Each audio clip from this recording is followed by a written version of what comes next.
Point actually. And ఈ movie release అయ్యే ముందు కానీ ట్రైలర్స్ చూసినప్పుడు కానీ మేబీ బీసీ సెక్షన్స్లో అంత ఎక్కదేమో అర్థం కాదేమో అనుకున్నారు. వండర్ ఏంటంటే అక్కడ ఫిల్ అయిపోతుంది ఫస్ట్. సూపర్ అది. అంటే బేసిక్గా ఎక్కడ నాకు అనిపించిందంటే అర్థం అవుతుందా అనేది, అంటే సబ్మరీన్ అంటే ఏంటి అనేది తెలుసా, అర్థం అవుతుందా అనే ఒక క్వశ్చన్ ఉండేది. కానీ ఒక్కసారి అది అర్థం అయిన తర్వాత మాత్రం వైల్డ్ ఫైరే.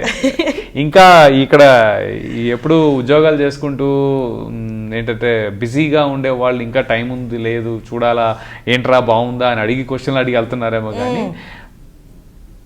బీసీ సెంటర్స్ అయితే లైఫ్ అసలు ఎలా ఉంటది అంటే సూపర్. ఎందుకంటే వర్క్ ఎంజాయ్ ఒకటిను, వాళ్ళకి ఒక ధైర్యం, ఫ్లూయిడిటీ. ఇలా అనుకుంటే అలా చేసేస్తారు. మనం అలా చేయం ఇక్కడ. ఎందుకంటే మనం అంటే ఇక్కడ ఉద్యోగం చేసేవాళ్ళు, వాళ్ళు ఉద్యోగం నుంచి నేను ఇటు వెళ్ళి అది చేసి ఈ 100 ఉంటాయి, ఆ 100 చూసుకుని మళ్ళీ రివ్యూలు కూడా బాగుందా, మళ్ళీ అదొకటి. రివ్యూని ఒక మాట అనకూడదు కానీ, బట్ రివ్యూని ఎక్స్పెక్ట్ చేసుకుంటూ దానికోసం వెయిట్ చేసి వెళ్ళటం అనేది. కానీ ఏమైపోయిందంటే ముందు 50 సినిమాలు వచ్చాయి. ఎప్పుడో నా చిన్నప్పుడు 50 సినిమాలు మనం చూడగలిగే కెపాసిటీ ఉండేది. 50 కాకపోతే 50లో 20 చూస్తాం. ఇప్పుడు 250 వస్తే ఎలా చూస్తాము? దాని క్రైటీరియా ఏంటి? ఏం చేస్తే నేను వెళ్ళి చూడగలుగుతాను? అన్నీ చూడలేను. 250 సినిమాలు డబ్బింగ్ సినిమాలతో సహా కలిపితే పోనీ 200 సినిమాలు అనుకుంటే ఉండేది 54 వారాలే. ఒక వారంలో 4 ఫినిష్ చేయాలా? ఎక్కడవుతాయి? అందుకనే review is important because of that. అది చూస్తున్నది కూడా అందుకే. ఏంటబ్బా మనం ఏదో వెళ్తున్నాం అనుకుంటే రివ్యూలు చూసి వెళ్ళొద్దు అని మనం అనుకున్నా, అలా కాదు. Review is important because filtering అయిపోతుంది అక్కడ. ఒక్కోసారి ప్రాబ్లం ఏంటంటే రాంగ్ ఫిల్టరింగ్లు కూడా అవుతూ ఉంటాయి. మనం అది తెలీదు, బట్ అనుకున్నది ఒకటి అనుకున్నది ఒకటి, అరే అక్కడ గ్యాప్ వచ్చింది. అంటే ఇప్పుడు ఏమైపోయిందంటే రివ్యూలు ఎక్కువైపోయాయి, రివ్యూ చేసేవాళ్ళు కూడా ఎక్కువైపోయాయి. అది కూడా ఉంది. అంటే ఫేస్బుక్లో నాకు టైంపాస్ కాకపోతే ఇప్పుడు I'm a normal member in Facebook అనుకుందాం, but I'm not a film critic. నాకు ఫిల్మ్ గురించి పెద్దగా తెలియకపోవచ్చు, కానీ నాకు నచ్చిందా లేదా చెప్పడానికి నేను రివ్యూ రాస్తాను. అది వేరే వాళ్ళకి నచ్చిందా లేదా ఎలా చెప్తారు మీరు? అది కొద్దిగా ఎంతో కొంత ఫిల్మ్ గురించి తెలుసున్న వాళ్ళు రాస్తేనే దానికి ఒక అర్థం ఉంటుంది. లేకపోతే అది ఎక్కువైపోయింది ఈ మధ్య. ప్రతి ఒక్కళ్ళు రివ్యూ రాస్తున్నారు, టైం తీసుకుని మరీ రాసేస్తున్నారు. సో ఐ డోంట్ నో ఆ సిస్టమ్ ఎలా వర్క్ అవుతుందో ఇంక వాళ్ళకే తెలియాలి. బట్ ఓవరాల్గా మాత్రం ఘాజీకి అందరూ మంచి రివ్యూ ఇచ్చారు. సో ఖచ్చితంగా వెళ్ళొచ్చు, అదొకటి ఉంది. సో ఎక్కడ గ్యాప్ ఇది అది అన్నీ కాదు. పాటలు లేవు, మన నేషనల్ అంతం జనగణ మన సారే జహాసే వచ్చా తప్ప పాటలు లేవు. కానీ మనం వెళ్ళాల్సింది అందుకు కాదు.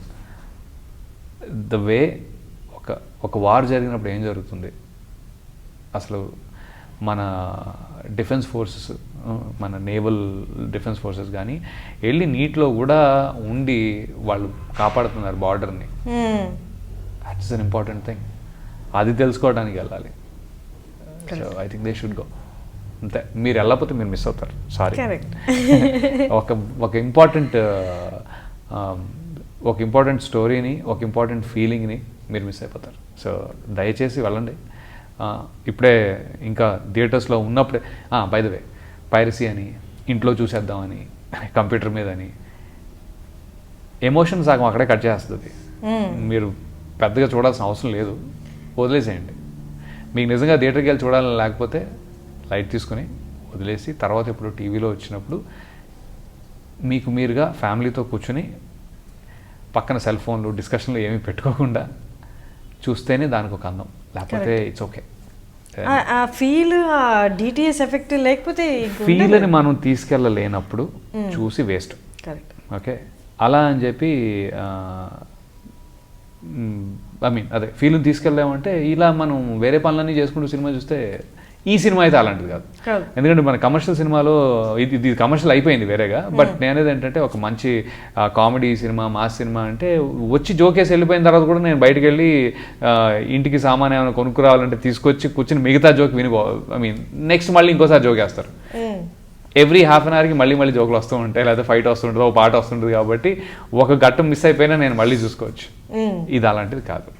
So my personal feeling is they should watch the movie in theatres. Thank you so much అండి మన interview. Thank you so much. నాతో ఏవో మాట్లాడిచ్చారు, బట్ నైస్. ఐ మీన్ మీ గురించి తెలుసుకోవడానికి చాలా ఉంది, అండ్ వాళ్ళు తెలుసుకున్నారు అనుకుంటున్నాను. I hope so. ఎందుకంటే I think more future, more characters తోటి ఎంటర్టైన్ చేద్దామని, ఎంగేజ్ చేద్దామని ఉన్నాను. సో అంతే 2017లో ఫుల్ ఫ్లెజ్డ్గా కొత్త కొత్త క్యారెక్టర్, కొత్త కొత్త మూవీస్తో వచ్చేయాలి. నెగిటివ్ రోల్స్ చేస్తే అందరూ మిమ్మల్ని తిట్టుకోవాలి, పాజిటివ్ రోల్స్ చేసి మెచ్చుకోవాలి. So all the very best అండి మీ ఫ్యూచర్కి, and thank you so much. Hi, this is Ravi Verma and congratulations to iDream Movies for crossing 700 million views plus.